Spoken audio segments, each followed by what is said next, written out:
Dear Kuya Poy, ako po si Maribeth, 36 years old mula dito sa Valenzuela. Kasalukuyan po akong hiwalay sa asawa ko at may kanya-kanya na rin kaming mga kinakasama. May mga pagkakataon na nagkikita kami ng dati kong asawa na si Erwin para ipasyal ang aming mga anak at sa katunayan nga po niyan, noong nakaraang buwan lang ay nag-decide kaming mag-swimming sa isang private resort para sa selebrasyon ng birthday ng isa sa mga anak namin, ni Erwin. Sobrang saya naming lahat hanggang sa umabot nga sa punto na nagkainuman at nalasing kami ni Erwin. Kaya naman kanya-kanya na rin kaming lipat sa aming mga kwarto para makapagpahinga kasama ang aking mga anak dahil inabot na rin kami ng pagod at dahil madaling araw na. Kuya Poy, sa hindi ko malamang pangyayari ay iyak ng iyak sa akin ang ama ng aking mga anak. At ang sabi niya, nagsisisi siya sa nagawa niyang kasalanan sa amin na kanyang pamilya. Mas maigi raw kung hindi siya nagloko. Para sa gayon ay magkakasama pa rin kami at buo bilang isang masayang pamilya. Kalmado lamang akong nakikinig, Kuya Poy, at sinabi ko rin sa kanya na matagal na namin itong napag-usapan. At parehas naming hindi na maibabalik pa ang nakaraan. Pero ang sintigas kong kalooban o sintigas ng bato kong kalooban ay akala ko'y mapapanindigan ko ng tuluyan. Hanggang sa hindi ko na rin naiwasang bumuhos ang aking luha. Totoo, Kuya Poy, na balot ng iyakan, ang kanina lamang ay punong-puno ng saya at ligaya sa aming puso nang dahil sa aming masayang salo-salo para sa kaarawan ng aming anak ni Erwin. Kuya Poy, walang nakakaalam sa nangyaring noong umagang iyon. At matapos nga noon ay umuwi na rin kami ulit sa kanya-kanya naming mga kinakasama na para bang wala nangyari. Akala ko hanggang doon na lang magtatapos ang masayang karanasan ko kasama ang tatay ng aking mga anak. Pero Kuya Poy, dito na nga nagsimulang tuloy-tuloy na mag-message sa akin ulit si Erwin. Sa totoo lang, simula nang mangyari nga ang pag-uusap namin yun ay maya't maya at ilang beses na itong nagchat-chat at nagpapadala pa ng text messages sa kadahilan ng gusto niya raw na muli kaming magkabalikan. Sa totoo lang, matagal kong ipinagdasal ang pagkakataon na ito na sana nga ay mabuo kaming dalawa ni Erwin at mabuo rin ang aming pamilya, pero iba ang dumating sa buhay ko. Ngayong muling lumitaw at naging totoo ang matagal kong dasal ay desidido talaga siyang iwanan ang kanyang kinakasama para sa akin at sa aming mga anak. Ang pakiusap lamang ni Erwin ay sana ganun din ang gawin ko sa bago kong kinakasama. Naiwanan ko rin daw ito para sa kanyang pagbabalik. Totoo naman ang sinabing yun ni Erwin, Kuya Poy. Hanggang ngayon ay kasal pa rin naman kami sa mata ng Diyos at sa mata ng tao. Kaya nagsusumamo si Erwin sa akin na sana ay mabigyan ko pa raw siya ng pagkakataon para magkabalikan na kami ng tuluyan. Kuya Poy, hindi ko alam kung ano ang gagawin ko sa oras na ito habang isinusulat ko ang kwentong ipapadala ko sa inyong programang Heart to Heart. Para sa akin, malaking tulong ang makukuha kong payo mula sa iyo at sa iba pa mga nakikinig ng inyong programa. Kaya naman umaasa po ako sa suportang ibibigay ninyo sa akin. Muli, maraming salamat. Hanggang dito na lamang muna ang aking kwento. Lubos na gumagalang, Maribeth.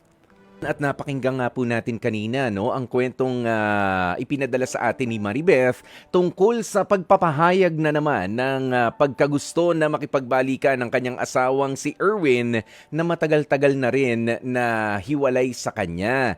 Pero sila nga po ay merong kasunduan na pagka may mga pagkakataon ay magiging mga responsable silang co-parents sa kanilang mga anak. Sila po ay kasal. Okay? Iyan po ang malinaw din dyan. Pero meron ng kinakasama, may live-in partner na si Maribeth, meron na ring live-in partner itong si Erwin. Alam mo, babasahin ko lang ilan sa mga reaksyon dito, no? Sabi ni Gail Enriquez, ang saklap naman ang sitwasyon ninyo. May mga madadamay ng iba kung sakasakali. Legally, mag-asawa pa rin naman kayo. Yan ang totoo. Yan nga, no? At syempre, meron pang sabi niya, wag mo nang balikan dahil kung gusto mo ng buong pamilya, wag mo nang balikan kung ang dahilan mo ay gusto mo lang ng buong pamilya. Minsan ka na niyang niloko, mag-isip ka na mabuti. Yan yung buong sinabi nitong si Gail Enriquez. Samantala, sabi naman ni McCoy, kung naguguluhan, baka naman hindi talaga malinaw ang damdamin. Mas mabuti pang magpaka-single ka na muna kaysa makasakit ng sobra-sobra. I-assess mo muna yung totoo mong nararamdaman.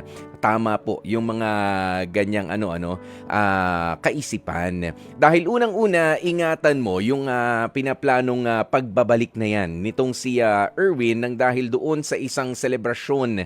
Sabi mo nga sa birthday ng isa sa mga anak ninyo, nagkasama kayo, siguro nakita niya na masaya, nakasama ang buong pamilya. Pero isang paraan para malaman mo na seryoso talaga itong si jowa. Jowa pa rin, hindi pa naman talaga sila legally separated, hayaan mong siya ang humiwalay doon sa ka-live-in niya. Kung seryoso siya, kung kinakailangan na mamuhay muna ulit mag-isa itong si Erwin, gawin niya at maghintay siya sa desisyon mo kung iiwanan mo na rin naman yung ka-live-in mo ngayon. Yan yung isa sa mga seryosong mga pamamaraan para malaman mo na ito talaga, willing ulit siya na manligaw, willing ulit siya maghintay na ako ay bakante na. At saka namin pag-uusapan kasi mag-overlap pa rin yan. With all due respect naman doon sa ka-live-in partner ninyo. Biruin nyo, pinapayagan kayo na magkita, na maging co-parents doon sa inyong mga anak na sa paniniwala na talagang wala na, para na lang sa mga bata yung inyong pagsasama. Pero di ba, magkaroon naman din ng respeto sa mga taong ito. Pero ipapaalala ko rin sa iyo na iniwanan ka na niya nitong si Erwin noon at hindi lang ikaw, pati ang mga anak ninyo. Kaya dapat maging sigurado ka sa ikalawang pagkakataon dahil bukod sa iyo. Okay, bukod sa'yo, siguro noon hindi mo pa nararamdaman, bukod sa'yo, may mga bata nga, may mga anak kayo na kailangan talagang i-consider ang mararamdaman kung sakasakali at hindi na naman magtagumpay yung pagbabalikan ninyo. Dapat mong lalo nang isaalang-alang, hindi na lamang yung nararamdaman mo, kundi ang mararamdaman nito mga batang ito na naunawaan na nga, ganito ang mga magulang namin, magkaiwalay sila pero okay naman ang relationship nila kahit papaano.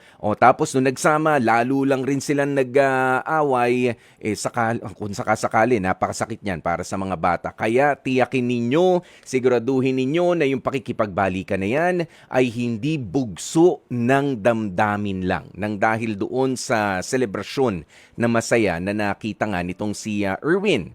Okay, Maribeth?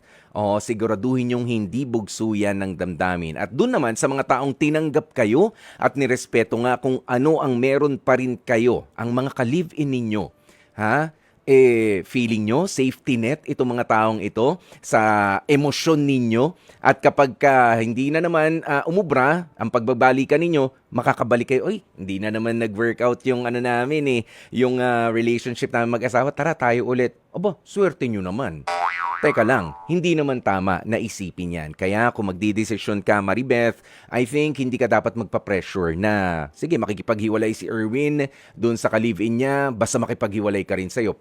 Pagiging sigurista yon, hindi yon maganda. Okay? Pero kung siya, sa sarili niya, ay kaya niyang gawin yon dahil kaya siya makikipagbalikan sa'yo in the first place, ay hindi niya na gusto yung kapartner niya. Sa ngayon, yung ka-live-in niya. 'di ba? Maging ano naman tayo, magkaroon naman tayo ng respeto kahit pa nga ganoon ang sitwasyon, kahit pa nga ikaw ang legal na asawa. Ayan, pero para protektahan nga ang emosyon mo, isa 'yan sa makapagpapatunay. Seryoso talaga. Oh, single na talaga siya ngayon, very much single, hindi nanunulot doon sa kasama mo ngayon, ikaw na ang makapagsasabi na seryoso 'to, babalik talaga 'to ng mas maayos na sa akin. Kaya pag-isipan mo mabuti, Maribeth, at isipin din ang mga mararamdaman ng inyong mga anak, lalong-lalo na. Dear Kuya Poy,